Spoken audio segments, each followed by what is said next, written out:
नमस्कार दोस्तों, logical Hindu YouTube channel में आपका स्वागत है। दोस्तों, कई वर्षों पहले की बात है। उन दिनों मेरा पूजा केंद्र बन रहा था। मैं निर्माण कार्य में व्यस्त था। उन दिनों श्री गोविंद दुबे, जो श्री के.एस. दुबे अध्यक्ष ब्रदरहुड महालेखाकार कार्यालय के सगे छोटे भाई थे, मेरे बहुत करीब थे। गोविंद दुबे जूडो कराटे का भी शौक रखते थे। स्वस्थ बलिष्ठ शरीर था। उन्होंने अपने किसी मित्र की बहन की बीमारी की चर्चा की। उनके मित्र बहुत परेशान थे। उन्हें ऊपरी बाधा का शक था। मैं इन सब चक्करों में नहीं फंसना चाहता था। आदमियों के झगड़े सुलझाना ही मुश्किल है, फिर आदमियों और ऊपरी शक्तियों के उलझे तालमेल को सुलझाना अत्यंत दुष्कर है। सब एक दूसरे को दबाना चाहते हैं। अपना पक्ष ठीक सिद्ध करने के लिए साम दाम दंड भेद सब कुछ प्रयोग करते हैं। फिर मेरे मन में एक निष्कर्ष आ चुका था, चाहे जितना करो, किसी को कुछ भी कर देने से आदमियों के जीवन की समस्याएं समाप्त नहीं होंगी, सिर्फ प्रकृति बदल जाएगी। व्यक्ति सदैव ऐसे ही दुखी रहेगा जब तक वह स्वयं अपने मन को बदलने के लिए तैयार ना हो, जीवन के प्रति अपना दृष्टिकोण बदलने को तैयार ना हो। फिर अपना समय और शक्ति व्यर्थ गंवाने से क्या लाभ। सबको अपने वर्तमान से स्वयं लड़ने हैं। सबको अपने वर्तमान से स्वयं लड़ने दो। उन दिनों दुबे जी मेरे साथ नित्य बैठते थे। एजी ऑफिस के चौराहे पर बोर्ड ऑफ रेवेन्यू ऑफिस के कॉर्नर पर पांडे जी की चाय की दुकान है। दिन में हम लोग वहीं बैठते थे। नित्य बैठने वाले साथी की बात कब तक टालता। एक दिन हाँ करना ही पड़ा। उनके मित्र ने अपनी बहन के बारे में बताया। उनकी बहन उस समय इलाहाबाद विश्वविद्यालय की बीए की छात्रा थी। पढ़ाई में ठीक थी। खाना पीना रहना सब कुछ सामान्य लड़कियों जैसा ही था। उसमें शारीरिक बीमारी के कोई लक्षण न थे। उसे देखकर हर कोई सामान्य ही समझता था। कभी कभी ही वह असामान्य आचरण करती थी। कभी रात में घर से बाहर निकलकर चल देती, फिर उसे वापस लाने में मुश्किल होती। कभी किसी बात पर यदि वह क्रोधित हो जाती तो उसकी भयंकर मुद्रा देखकर घर वाले भयभीत हो जाते। ऐसी स्थिति में उसके अंदर बहुत शक्ति भी आ जाती थी। उसे पकड़ पाना या उसे रोक पाना असंभव हो जाता। किसी बात पर यदि वह जिद ठान बैठती तो फिर अपने मन की करके ही मानती थी। माँ बाप भाई बहन किसी की कुछ नहीं सुनती। झगड़े झंझट में वह मर्यादा का अतिक्रमण भी कर जाती। क्रोध आने पर फिर किसी रिश्ते का लिहाज नहीं करती थी। घर के लोग भरसक प्रयास करते कि ऐसी कोई घटना ना हो जिससे वह संतुलन खो बैठे, मगर वह लड़की ऐसे अवसर निकाल ही लेती थी। हंगामा खड़ा हो जाता, घर की बदनामी होती, मोहल्ला तमाशा देखता। वृतांत से स्पष्ट था कि लड़की पर किसी मृतात्मा का कब्जा है। कोई शक्ति उस पर आती जाती रहती है। जब लड़की स्वयं रहती है तो सामान्य रहती है। जब मृतात्मा उस पर आ जाती है तो उसका आचरण असामान्य हो जाता है। लड़की और मृतात्मा का संबंध पुराना है। लड़की की आत्मा पूर्णतः समर्पण कर चुकी है, विरोध नहीं करती। मृतात्मा के आने जाने की प्रक्रिया इतनी बार घट चुकी है कि इतनी सहज हो गई है कि कुछ पता ही नहीं चलता। वह दीर्घ अवधि से पूर्ण कब्जे का मामला था। मैं समझ तो सब रहा था, मगर हस्तक्षेप करने की इच्छा न थी। अतः उसे टाल दिया, यह कहकर कि फिर आना, किसी दिन चल के देखेंगे। मगर फिर दुबे जी पीछे ही पड़ गए। अंततः मुझे समय देना ही पड़ा। एक दिन 12 बजे का समय दिया। दुबे जी 11 बजे से ही मेरे पास बैठे थे। 12 बज गए मगर उनके मित्र नहीं आए। मुझे मौका मिला, उल्हाना देना शुरू किया। 12 बज गए दुबे जी, आपके दोस्त कहाँ हैं? लोग जिन समस्याओं का मुझसे त्वरित समाधान चाहते हैं, स्वयं उन समस्याओं के प्रति उतने गंभीर नहीं होते। दुबे जी चुप रहे। मुझे भी लगा चलो जान छूटी, मगर 12:15 पर वो आ गए। संयोगवश उसी समय एक अन्य परिचित भी आ गए थे। उनसे मेरी अंतरंग वार्ता चल रही थी। अतः मैंने दुबे जी के मित्र को 1 बजे आने को कहा। दुबे जी के मित्र चले गए और 1:15 तक नहीं आए। मुझे उठने का बहाना मिल गया। मैं ये कहते हुए उठ गया, वक्त की भी कोई कीमत होती है दुबे जी। 1 का सवा 1 हो गया, अब मैं नहीं रुक सकता। हमारे साथ साथ दुबे जी भी उठ खड़े हुए। हम लोगों ने अपना अपना स्कूटर स्टार्ट कर दिया। चलने को हुए थे ही कि उसी समय दुबे जी ने मुझे रोका और दिखाया। एक ओर से उनके मित्र आ रहे थे। अब मित्र के साथ उसके घर चलना ही था। हम सब लोग चल दिए, उनके घर पहुंचे। हम लोगों को जिस कमरे में बैठाया गया उसमें कुछ कुर्सियां, मेज और तख्त रखा था। हम और दुबे जी अगल बगल की कुर्सियों पर बैठ गए। मित्र अपनी बहन को बुलाने अंदर चले गए। उनकी माँ आई और घर के अन्य सदस्य भी एक एक कर कमरे में आने लगे। वे सब जमीन पर बैठ गए। मैंने उन्हें तख्त पर बैठने को कहा तो वे तैयार नहीं हुए। उनकी माँ बोली कि लड़की बिगड़ जाती है, कहती है कि हमारे बराबर बैठने की हिम्मत कैसे हुई, इसलिए उसके सामने हम लोग जमीन पर ही बैठते हैं। इसी समय एक लड़की आंगन से गुजरती हुई दिखी। मुझे लगा शायद यह वह लड़की है। पूछने पर उसकी माँ ने सहमति सूचक सिर हिलाया। फिर यहाँ क्यों नहीं आई? मेरे पूछने पर माँ ने कहा, आपके आने की सूचना उसे दे दी गई है, अब आना या ना आना उसकी इच्छा पर है। मैंने कहा, आप उससे जाकर कहें कि मैं बुला रहा हूँ। वे डरती डरती गईं और थोड़ी देर में वापस लौटी। उन्होंने बताया कि आपका संदेश दे दिया है।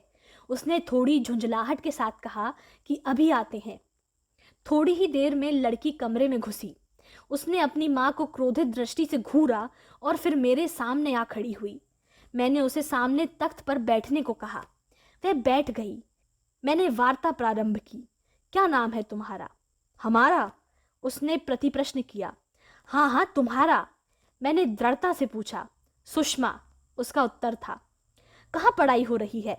हमारी पढ़ाई? उसने पुनः अटकते हुए पूछा। हाँ हाँ, तुम्हारी पढ़ाई, मैंने पुनः कहा। इलाहाबाद यूनिवर्सिटी में, उसने लड़खड़ाते स्वर में उत्तर दिया। किस क्लास में हो? मैंने पूछा। बीए थर्ड ईयर में। अब की उसकी आवाज़ सामान्य थी। क्या क्या विषय है तुम्हारे? मैंने पूछा। वह फिर गड़बड़ा गई। हिंदी, इतिहास और और और फिर अचानक खोखली हंसी हंसते हुए बोली, अरे 2 ही विषय तो हैं थर्ड ईयर में। अब मैं गंभीर हो गया और उसकी आंखों में देखता हुआ बोला, तुम सुषमा नहीं हो। मेरे इस प्रश्न पर एक क्षण तो लड़की विचलित हो गई, मगर उसने स्वयं को संभाल लिया और दृढ़ता से प्रतिवाद किया, हम सुषमा हैं। उसके कहने का ढंग बता रहा था कि वह सुषमा नहीं है। अपना अस्तित्व छिपाने के इस पचकाने ढंग पर मुझे हंसी आ गई। मैं हंसते हुए बोला, तुम सुषमा नहीं हो। मेरी हंसी से वह चिढ़ गई और चिल्लाते हुए बोली, हम सुषमा ही हैं। मैं पुनः शांत दृढ़ स्वर में मुस्कुराते हुए बोला, क्यों झूठ बोलती हो? तुम सुषमा नहीं हो। अब तो उसके क्रोध का पारावार न रहा। वह तमक कर खड़ी हो गई। आग्रेय नेत्रों से ज्वाला बरसाती आक्रामक मुद्रा में मेरी ओर बढ़ी। वातावरण में भय व्याप्त हो गया।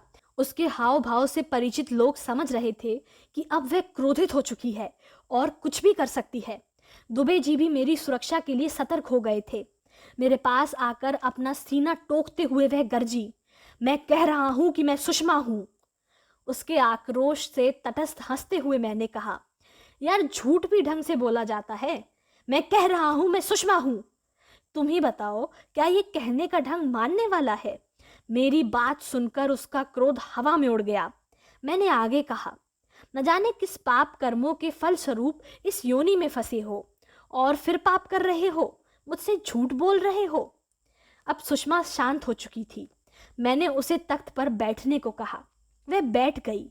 अब की उसने पहल की, तुम क्यों आए हो? मैंने बिना झिझक उत्तर दिया, तुमसे मिलने आया हूं। तुम झूठ कह रहे हो। तुम मुझसे मिलने नहीं, इन लोगों के बुलाने पर आए हो। उसने अपने भाई की ओर इशारा करते हुए कहा, एक ही बात है। मैं पुनः मुस्कुराते हुए बोला, इनके कहने पर मैं तुमसे मिलने आया हूं। तुम मुझसे मिलना क्यों चाहते हो? उसने झुंझला कर पूछा। तुम्हारे भले के लिए, मैं दृढ़ता से कह रहा था। आदमी मुझे समझे या ना समझे, मगर तुम तो समझते हो कि मैं प्राणी मात्र का हित चिंतक हूं। मैं तुम्हें आईना दिखाना चाहता हूं। तुम जो कर रहे हो वह गलत है। बहुत से लोग गलत कर रहे हैं, उसने प्रतिवाद किया। तुम कहाँ तक किस किस को सुधारोगे? जहां जहां तक मेरी पहुंच और इच्छा होगी, मैंने स्पष्ट उत्तर दिया। और अगर कोई ना सुधरे तो तुम क्या जबरदस्ती करोगे? उसने आवेश सहित पूछा। उसके प्रश्न में छिपे आशय को समझकर मुझे हंसी आ गई। मैंने बात को घुमाते हुए मुस्कुराते हुए उत्तर दिया, तुम स्वयं समझदार हो, क्या भेजा है जानते हो। मैं तो सिर्फ तुम्हारी मदहोशी तोड़कर जो तुम कर रहे हो वही तुम्हें दिखाने आया हूं। समझदारी से क्या होता है, आंखें खोलने से भी क्या होता है। उसने हथियार डालते हुए कहा, हर शख्स आदत का, इच्छाओं का गुलाम होता है, जानता है कि गलत है, नुकसानदेह है, फिर भी तमाकू खा रहा है, नशा कर रहा है, बहुत दिनों से इस शरीर पर कब्जा है। हमें भी आदत पड़ गई है इस शरीर की, इस गुनाह की। कब्जा चाहे जितना पुराना हो, अगर वह गैर कानूनी है तो एक ना एक दिन छोड़ना ही पड़ेगा, मैंने स्पष्ट किया। और अगर ना छोड़ूं तो, उसने मेरी आंखों में देखते हुए पूछा। स्वयं नहीं छोड़ोगे तो लोग जूता मार कर निकाल बाहर करेंगे। मैंने बैलीस असलियत व्यक्त कर दी। तुम ऐसा करोगे? उसे पुनः क्रोध आ रहा था। बचकानी बातें मत करो, मैंने उसे डांटते हुए कहा। मार काट मेरे स्वभाव में नहीं है। मैं तो ऐसा ही करूंगा, मगर दूसरे लोग तुम्हें यूं ही नहीं छोड़ देंगे। फिर हर बात का समय होता है। तुम तो स्वयं समझदार हो, समय सदैव तुम्हारा ही तो नहीं रहेगा। वक्त जब बदलेगा तो अदना सा आदमी तुम्हें लात मारकर बाहर कर देगा। वह सोच में डूब गई। गहरी सांस भरते हुए सुषमा बोली, आपने मुझे पेशो पेश में डाल दिया। आज सुबह से ही मुझे आशंका थी कि आप आ सकते हैं। सुबह से ही मेरी नज़र आप पर थी। जब 1:15 बजे आपने घर जाने के लिए स्कूटर स्टार्ट कर लिया, तब मैं निश्चिंत हो गया और आप पर से नज़र हटा ली। यहाँ अचानक आपको देखकर मैं चौंक गया। आपने मुझे धोखे से पकड़ लिया सुशील भाई। अब तो वहां बैठे लोग चौंक पड़े। दुबे जी तथा अन्य लोग जो मृतात्मा के अस्तित्व को नहीं मानते, उनके आश्चर्य का ठिकाना ना था। एक तो सुशील भाई का आत्मीय संबोधन, दूसरे 1:15 बजे घर के लिए स्कूटर स्टार्ट करने की घटना बताना, ये दोनों बातें किसी के भी अविश्वास को धराशाही कर देने के लिए पर्याप्त थीं। दुबे जी अवाक थे, क्योंकि स्कूटर स्टार्ट कर घर जाने की बात हमारे और दुबे जी के अतिरिक्त किसी अन्य ने ना सुनी थी। तुम गलत कर रहे हो, मुझे उससे सहानुभूति होने लगी थी। तुम तो इस ढंग से कह रहे हो जैसे पुलिस चोर को पकड़ती है। मेरा ऐसा कोई मंतव्य नहीं है। तुम्हारी जो इच्छा हो तुम करो, तुम स्वतंत्र हो। मैं तो बस तुम्हें असलियत से आगाह कर रहा हूँ। अब तुम बाइज्जत जा सकते हो, कल को बेइज्जत होकर जाओगे। जाना तो तुम्हें है ही। ये तो हो नहीं सकता कि तुम इस गैर कुदरती कब्जे को, इस शरीर को हमेशा के लिए अपना लो। ठीक है सुशील भाई, गहरी सांस भरते हुए संजीदगी से वह बोला। आप ज्ञानी हैं, आपका जो हुक्म होगा करूंगा। फिर उसने घर के सदस्यों को संबोधित किया। देखते नहीं, सुशील भाई आए हैं, इनके लिए कुछ नाश्ता लाओ। घर का एक सदस्य नाश्ता लाने चला गया। अब उसने नम्रता से मुझसे कहा, मैंने इंसानों को हमेशा कुछ ना कुछ दिया है। आप बताएं कि मैं आपकी सेवा में क्या पेश करूं। उसकी बात पर मैं हंसने लगा। वह पुनः इसरार करते हुए बोला, मुझे जिनसे कुछ नहीं मिला उन्हें भी मैंने कुछ दिया है। मैं वाकई आपको कुछ देना चाहता हूँ। मैंने उसकी बात टालते हुए कहा, अरे मालिक का दिया हुआ ही फले फूले, मन उसी से संतुष्ट है और किसी से क्या लेना देना। मेरी इस बात पर वह खुश हो गया। लड़क कर वहां बैठे लोगों को संबोधित करते हुए बोला, देखो, एक ये है और एक तुम लोग हो। फिर मुझे संबोधित करते हुए बोला, ये लोग हमेशा हमसे मांगते रहे और हम देते रहे। इस जगह झोपड़ी थी, ये लोग हमेशा हमसे मांगते रहे और हम देते रहे। इस जगह झोपड़ी थी, अब पक्का मकान हो गया। ये परीक्षा में पास होना चाहता था, मैंने पेपर में लिखे प्रश्न बताए। ये लड़की हमेशा अच्छे नंबरों से पास होती है। जिसने जो जो मांगा हमने दिया। हमें शरीर पर यूं ही नहीं रहे सुशील भाई। कहते कहते वह पुनः संजीदा हो गया। सभी लोग सहमे हुए मौन बैठे वार्तालाप सुन रहे थे। इसी समय मिठाई नमकीन आ गई। उसने मिठाई की प्लेट मेरी ओर बढ़ाई। मैंने रसगुल्ला उठा लिया, फिर उसने मिठाई खाई, फिर सबको बांटी गई। चाय पानी का दौर समाप्त होने पर मैंने अंतरंग वार्ता आरंभ की। कौन हो तुम? मैं जिन्न हूं, उसने स्वीकारोक्ति दी। कहाँ के हो? मैंने पूछा। उसने उत्तर दिया, कंपनी बाग का हूं। मैंने पूछा, इस लड़की पर कब आए? उसका उत्तर था, लगभग 7 वर्ष हो गए। मैंने प्रश्न किया, इस लड़की को क्यों पकड़ा? जिन ने बताना शुरू किया, आज से 7 वर्ष पहले यह लड़की दरगाह के पास की सड़क से गुजर रही थी। इसके बाल खुले थे, 9वीं कक्षा में पढ़ती थी। उस समय इसकी उम्र 14-15 वर्ष की थी। गुलाबी कपड़ों में लिपटी वह लड़की जवानी में कदम रख रही थी। मैं वहीं मज़ार पर बैठा इसे देख रहा था। सुशील भाई कसम से बहुत जम रही थी। चूस तो ली तुमने इसकी जवानी, मैंने मुस्कुराते हुए उसकी बात काटी, जिस पर अपनी झेप मिटाने के लिए वह झूठी हंसी हंसने लगा। फिर क्या हुआ? मैंने बात जारी रखने के लिए आगे पूछा। फिर इसके साथ की लड़की ने इससे ठिठोली की। यह खिलखिलाकर हंसने लगी। मेरा दिल उछलने लगा। इसकी हंसी मुझ पर बिजली गिरा रही थी। उसी समय इसके साथ की लड़की बोली, इतना मत हंस वरना मजार के बाबा नाराज हो जाएंगे। प्रत्युत्तर में इस शोख लड़की ने इतराकर अल्हड़ता से मेरी अवमानना की। मैं तो नहीं मानती जिन-बिन को, ये सब मन का भ्रम है। और मजार की ओर देखकर जीभ निकालकर चिढ़ाने लगी। बस मुझे मौका मिल गया और मैं इस पर चढ़ गया। खूब मजा लिया तुमने भी, मैंने ठिठोली की। कहाँ सुशील भाई, झेंपते हुए उसने कहा, कोई लड़का मिलता तो बहुत मजा आता। मेरे बारे में क्या राय है, मैंने मजाक आगे बढ़ाते हुए कहा। वह पुनः झेंप गया। कैसी बात करते हैं सुशील भाई, कहाँ आप और कहाँ हम? क्यों, मैं भी तो सामान्य सा ही व्यक्ति हूँ, मैंने साहस से कहा। वह गंभीर होकर बोला, अरे हम तो आपके पैरों तले की धूल के भी बराबर नहीं है। अब मेरे झेपने की बारी थी। उसकी बात टाल कर कहा, खैर छोड़ो, फिर आगे बताओ। आगे की कहानी बस यूं है सुशील भाई, लड़की के शरीर में जब घर आया तो मेरा आचरण भिन्न था। लोगों को लड़की का व्यवहार अटपटा लगता। मैं रात में उठकर तफरी करने घर के बाहर निकलता तो लोग मुझे पकड़ने की कोशिश करते। कभी कपड़े उतार कर नहाता तो लोग ऐतराज करते। मेरे हर काम में नुक्ताचीनी करते। मैं क्रोधित हो जाता, झगड़ा होता, मैं सबको गिरा देता। ये सब मुझसे अपेक्षा करते कि मैं रसोई में खाना बनाऊं। क्या मैं खानसामा हूँ? मैं तो अव्वल दर्जे का जिन हूँ, जिसके सामने बड़ी बड़ी शक्तियाँ खड़ी भी नहीं हो पाती।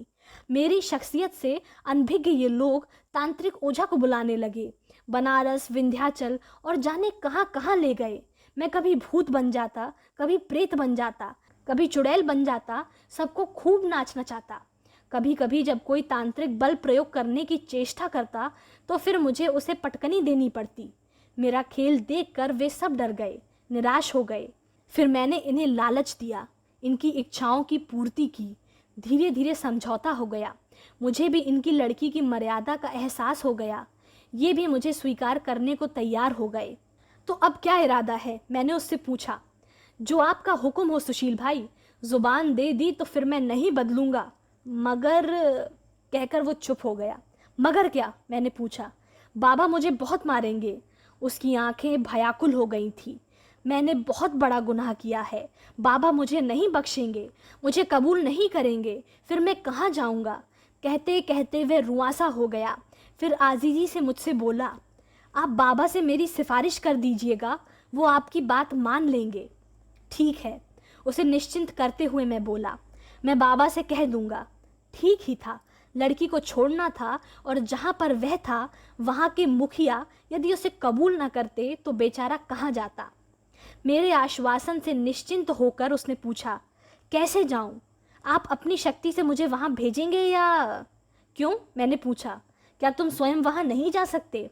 जा तो सकता हूं, उसने हिचकिचाते हुए कहा, मगर रास्ते में मोहवश अगर मैं पलटा या बाबा के कबूल ना करने पर यहाँ वापस आया तो मेरी बात खराब होगी और आप भी मुझे दोष देंगे। तो फिर क्या किया जाए, मैंने उससे पूछा। उसने स्पष्ट कहा, या तो आप अपनी शक्ति से मुझे वहाँ भेज दें या फिर हमें लेकर वहाँ चले। हमें बाबा कबूल कर लें तो फिर लड़की को लेकर वापस चले आइएगा। मैंने कहा, बाद वाली बात ही ठीक है, तुमको बाबा कबूल कर लेंगे, फिर मैं लड़की को लेकर वापस चला आऊँगा। वहाँ बैठे सारे लोग इन बातों को सुन रहे थे। सब सकते में थे। जो घट रहा था उस पर उन्हें विश्वास नहीं हो पा रहा था। सच है, कभी कभी सत्य कल्पनाओं से अधिक आश्चर्यजनक हो जाता है। जिन अंतिम गुस्ल लेने चला गया। नहाकर जब सुषमा निकली तो सलवार कुर्ते में थी, बाल गीले थे और खुले थे। मेरे साथ स्कूटर पर पीछे बैठ गई। 3-4 स्कूटर पर अन्य लोग साथ साथ चले, मगर वे इतने भयभीत थे कि मुझसे काफ़ी दूरी बनाकर चल रहे थे। हमें लगभग 5 किलोमीटर जाना था, अतः मैं उससे बातें करते हुए चल रहा था। मैंने लड़की के निजी जीवन के बारे में जिनसे कई गोपनीय जानकारियां हासिल की, उसके शरीर के गुप्त चिन्हों के बारे में भी जिन ने मुझे बताया।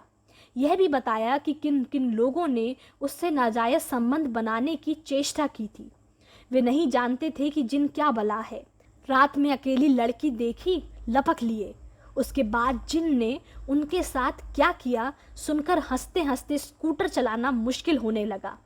कंपनी बाग की दरगाह पहुंचने के थोड़ी दूर पहले जिन ने जो बात मुझसे कही वह सदैव मेरे हृदय को आंदोलित करती रहेगी।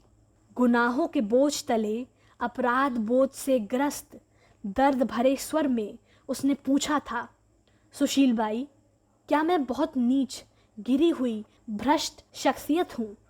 उन शब्दों में छिपी वेदना ने मेरे मन प्राण को हिला दिया।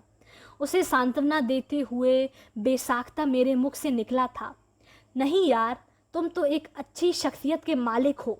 जो कहते हो वो करते हो, किसी कामना के वशीभूत हो। यदि कुछ गलत कर गए तो सुधरने के लिए भी तैयार हो। समझाया गया, मान गए। आज का आदमी तो इतना गिर गया है कि एतबार के काबिल नहीं है। सोचता कुछ है, कहता कुछ है, करता कुछ है। ज़माने की फिजा देखते हुए तुम एक आला शख्सियत के मालिक हो। मेरी बातों से उसके ऊपर का बोझ हट गया, सुकून मिला। उसने कहा, सुशील भाई, आपने मेरा कुछ कबूल नहीं किया, फिर भी मेरी एक बात, एक वादा आपसे है कि ज़िंदगी में अगर कभी कोई काम पड़े, आप मुझे किसी लायक समझें तो संकोच ना करिएगा। मगर मर्द वाला काम हो, जान लेना हो, जान देना हो। हम लोग दरगाह पर आ चुके थे। धूप, अगरबत्ती, फूल के साथ हम घुसे। लगभग 4 बजे शाम को दिसंबर माह का मौसम था। एक 21-22 वर्ष का खूबसूरत नौजवान वहाँ सिन्नी चढ़ा रहा था। उसे देख मेरा मन शंकित हुआ, कहीं जिन इसी पर न चढ़ जाए। मगर लड़की पर काबिज जिन ने जब इबादत शुरू की तो नौजवान वहाँ से भाग खड़ा हुआ। इबादत के बाद वही पेशकश, जिन बार बार मज़ार पर माथा रगड़कर माफ़ी मांगता रहा, मगर बाबा उसे कबूल करने को तैयार न थे। अंततः लड़की को बगलगीर कर मैंने निवेदन किया, तुम्हारा गुनहगार जिन है बाबा, लड़की को क्यों सदा दे रहे हो? जिनको कबूल कर लो, उसे सुधरने का मौका दो। मेरे ये कहते ही लड़की का बदन थरथराने लगा। 1-1.5 मिनट तक वह यूं थरथराता रहा जैसे जूड़ी बुखार की कपकपी हो। फिर भक्क से जिन निकला और निढाल होकर लड़की गिरने लगी। मैंने उसे अपने आगोश में संभाल लिया। सुषमा मूर्छित थी। उसके गालों को थपथपाकर किसी तरह उसे होश में लाया। होश में आते ही वह मुझे देखकर घबरा गई। कंपनी बाग का सन्नाटा, सांझ का धुंधलका, ऐसे में किसी अनजान आदमी की गोद में स्वयं को देखकर किसी नौजवान लड़की की जो मनोस्थिति हो सकती थी, उसका अंदाज़ा आप स्वयं लगा लीजिए। उसने घबराकर मुझसे अलग होने की कोशिश की, मगर शरीर असक्त था, अतः गिरने लगा। मैंने पुनः उसे संभाला, मगर उसके शब्द, छोड़ दीजिए मुझे, मत छूइए मुझे, ठीक हो जाओगी तो छोड़ दूंगा, मैंने मुस्कुराते हुए कहा। उसकी भयभीत आंखें असुरक्षा और अजनबियत के एहसास से सराबोर थी। वह, आप कौन हैं? मैं यहाँ कैसे आई? इस जंगल में आपके साथ कैसे हूँ? वह प्रश्न करती जा रही थी और डर के मारे उसकी हालत खराब थी। उसके भय को निर्मूल करने के लिए मैंने उसे दूर खड़े भाइयों को दिखाया। भाइयों को देखकर उसकी जान में जान आई। पुनः तेजी से उठकर भाइयों की तरफ बढ़ी, मगर फिर लड़खड़ाई। अब कि उसने मेरे सहारे को स्वीकार किया और ज़ोर से भाई को आवाज़ दी। मैं हंसने लगा। मैं जानता था भयवश यहाँ कोई नहीं आएगा। वे लोग उसे अपने स्कूटर पर बैठाने को भी तैयार न थे, अतः मैंने ही उसे स्कूटर पर पीछे बैठाया। रास्ते में मैंने उससे पूछा, सुषमा, क्या तुम मुझे नहीं पहचानती? अब से पहले मैंने आपको कभी नहीं देखा, कैसे पहचानूंगी? उसने हैरानी से प्रश्न पर प्रश्न किया। फिर मैंने उससे पूछा, क्या तुम भूत प्रेत को मानती हो? उसने हंसकर उत्तर दिया, मैं आधुनिक युग की लड़की हूँ, इन सब ढकोसलों में विश्वास नहीं करती। ठीक ही तो कह रही है, जब ये है तब जिन नहीं था, और जब जिन था तब ये नहीं थी। अब मुझे जिन की बताई हुई गोपनीय बातों की सत्यता परखनी थी।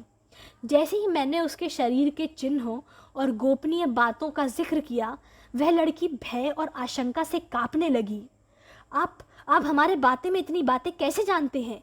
ये बातें तो हमारे अतिरिक्त किसी और को ज्ञात ही नहीं है। अंततः मैंने उसे शांत किया और घर तक पहुंचाने के लिए उससे वायदा किया कि इन बातों का जिक्र कभी किसी से नहीं करूंगा।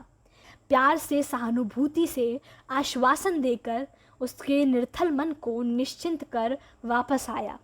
अब तो उसकी शादी हो चुकी है, शायद बच्चे भी हैं। मैं आशा करती हूँ आपको ये वीडियो पसंद आया होगा। हमारे चैनल लॉजिकल हिंदू को सब्सक्राइब करना ना भूलिए।